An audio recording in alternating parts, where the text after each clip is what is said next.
Hello, it's Chef Jeff, the Rogue Chef, here chilling in St. Louis area over these holiday weeks, and just gonna make some bread here with my mother-in-law Paula and my father-in-law Jesse. This is her bread recipe that I use for events when they need dinner rolls or for the cinnamon rolls. One of the most important things that I do is have prayer before each batch.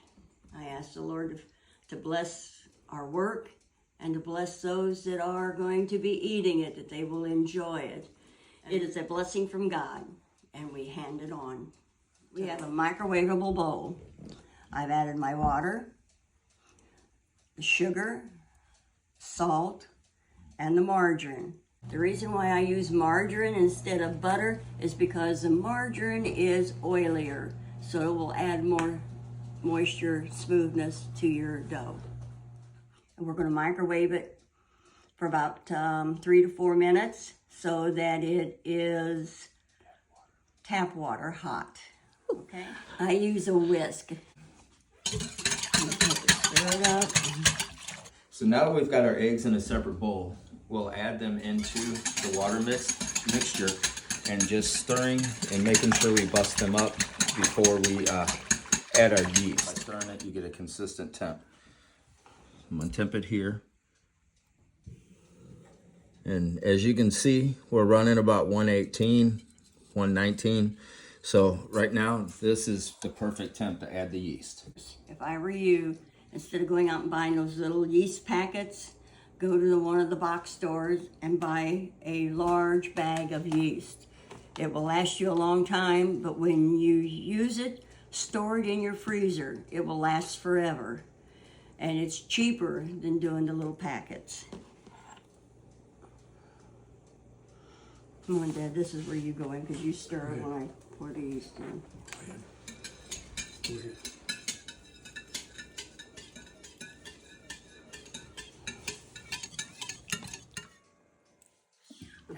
At this stage, I normally let this bloom for 10 to 15 minutes to let the yeast absorb some of the sugars, and for me, it reduces the rising time once the dough is together. We never had time to wait for the yeast to bloom, as you say. We just go ahead, dissolve the yeast, and start adding the flour. This is one of the times when you're making bread, less is better than more. We'll show you later on, and when we're mixing and it becomes the dough, that if you add too much flour, you're going to have dry, heavy bread. It's too thin. It's too thin. We want it to look like a batter. Not so much between a cake batter and a brownie batter. And we're using high gluten bread flour. You can use an all-purpose flour, but if you can get the bread flour, needless to say, with a high gluten, it's going to add a different texture. I need a little more flour, and the reason for it is because the batter is not, we call it dippling. See a dimple form, and these are not forming, they're still too thin. Good. There's your dimples. Kind of hard to see, but it's starting, it's more like brownie batter. You get all your stirring around the edges, and you're getting it ready to set up to do the hand mixing. And right now the dough is thick enough that we go from the hand mixing to doing a hand kneading because it's a thicker batter, and using a whisk or a wooden spatula just gets too hard to move and not to incorporate it properly.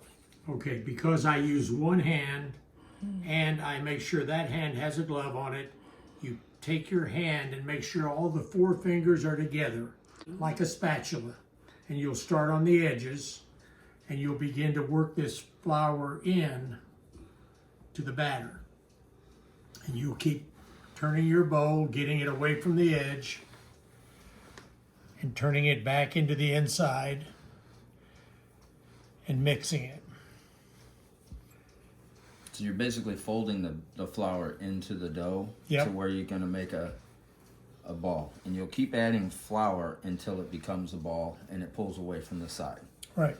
You can do this process in a regular mixer with a dough hook, but you have to be careful and know your speeds and watch the dough, and it's about a feel. I do like doing this by hand because I can feel it. Also, the amount of flour that you use may be different than the recipe. It may call for 10 cups of flour total, but you may only use 9, or you may use 11, all depending on what the humidity is in the area. Today, we had some rain outside, so I would imagine that we're going to use a little bit more flour. It's a little bit more humid in the air. But this comes down to a feel. That's why I like the hand mixing over the mixer. I've been doing this recipe since I was 12 years old. It was handed down to me by my mother. And my sister and brothers make this recipe, and I am the oldest of 7 children. And all my grandsons have followed in my step, and they make this bread and cinnamon rolls. And my oldest one is 31 years old, and he's been helping out since he was 12 years old. At this point, the shine is gone. We're making the roll out. You're making the roll out so that you're digging down inside each time, but the roll is coming away from the side of the bowl. And it's ready to roll into another pan now with butter so that it can set and rise. I may want to note that we're doing a double batch. That's why our bowls are so big. You probably will be using half this much at a time. We've got an army to bake for. Very light powder over the And that's so your wet cloth won't stick to your dough. We'll take a wet cloth, put it over the bowl, put it in a warm place, and let it rise until it just about covers the top.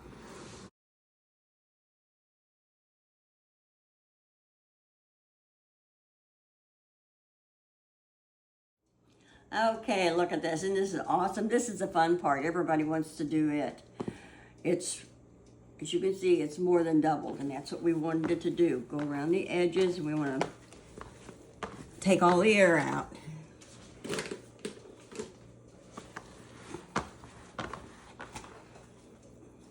Look at that.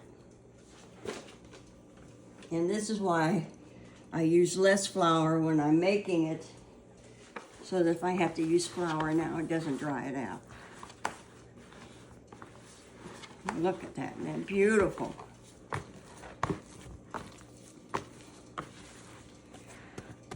Okay, and then I'm gonna put a cover back over it and let it rise again.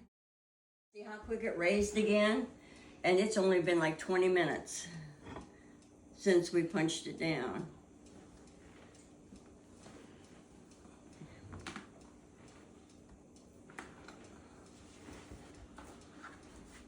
Isn't that beautiful?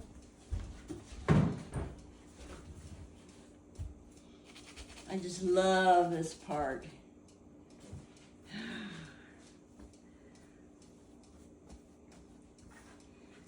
Chef, you want to Go for it. feel this? And this is why we don't put that extra bit of flour in, so that as our dough is picking up the flour, I don't have to worry about it. Okay, now, I measure it my way, Chef measured it his way. I'm getting the bubbles out is what I'm doing right now.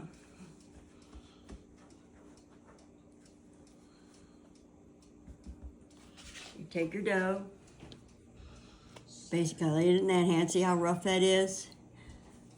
We want to get the bubbles out, so I take it, stretch it a little bit, and tuck it under. Tuck it under. Tuck it under, and it's popping out those bubbles. And you usually go around a couple of times. Tuck it in nice and neat, Okay, so what I've done is zeroed out the scale. So I have a plate on top of the scale, which is vintage, and I love vintage cooking equipment.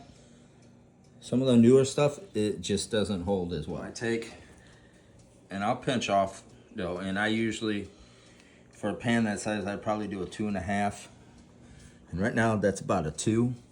That's 2 ounces. And then what I'll do is take, and instead of tucking it, you take your fingers, and you sit there and you roll it. And you roll it out like a dough. This recipe is a little bit more forgiving when it comes to baking. Sometimes baking, you have to be precise. You don't have any forgiveness. You can't have any leeway. When it comes to this recipe for the dough, it allows you to have a little forgiveness. We let the rolls rise until they double in size. And then when they bake, they'll even rise that much more. So. All right, now we're gonna pull the first batch of rolls out of the oven.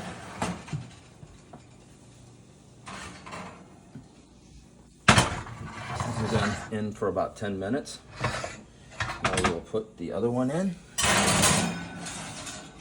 and set another timer for 10 minutes.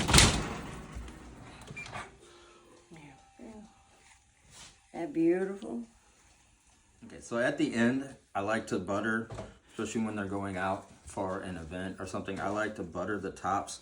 It just gives them a nice shine. The butter will go into it to just give it extra flavor of butter. It's that layering of flavor, and you can do it or you don't have to do it. That's up to you. We're going to leave one buttered, one not buttered.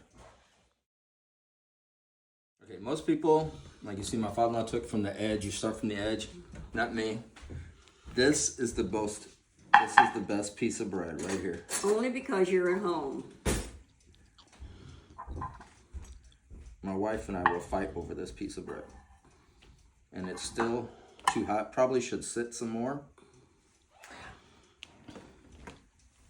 And I like my rolls on the doughy side. It should have sat more to dry, but I don't have the patience.